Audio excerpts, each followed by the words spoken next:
Hi friends, எல்லோரும் எப்படி இருக்கீங்க? இன்றைக்கி பார்த்தீங்கன்னா நம்ம ஆனியன் சட்னி வறுத்து எப்படி செய்யலாம் பார்க்கலாம் வாங்க. இது பார்த்தீங்கன்னா நான் வந்து ஒரு 4 ஆனியன்ஸ் நான் எடுத்திருக்கேன். ஆனியன் கட் பண்ணி வச்சுக்கிட்டேன். வடமிளகா பார்த்தீங்கன்னா ஒரு 5 வடமிளகா வச்சுருக்கேன். ஒரு தேங்காய் கம்மியாக போட்டு, உங்களுக்கு தேங்காய் பிடிக்கணும் அதிகமாக கூட போட்டுக்கலாம். ஒரு புளி உங்களுக்கு டேஸ்ட்டுக்கு தகுந்த மாதிரி எடுத்துக்கோங்க.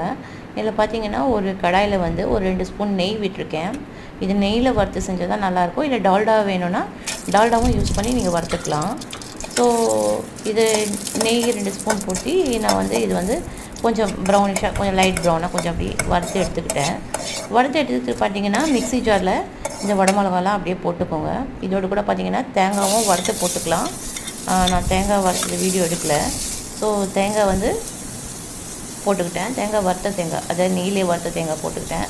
புளி போட்டுக்கோங்க. இதில் வந்து ஒரு ஸ்பூன் சால்ட்டு, டேஸ்ட்டுக்கு தகுந்த மாதிரி சால்ட் போட்டுக்கிட்டு மிக்சியில் ஃபஸ்ட்டு அரைச்சி எடுத்துக்கோங்க. நைஸாக இல்லை, கொஞ்சம் ஓரளவுக்கு குறைன்னு அரைச்சி எடுத்துக்கோங்க. இந்த ஆனியன்ஸ் வறுத்தோம் இல்லையா, அந்த ஆனியன்ஸும் இந்த மிக்சியில் போட்டு 2 பல்ஸ் போட்டு எடுத்துக்கோங்க.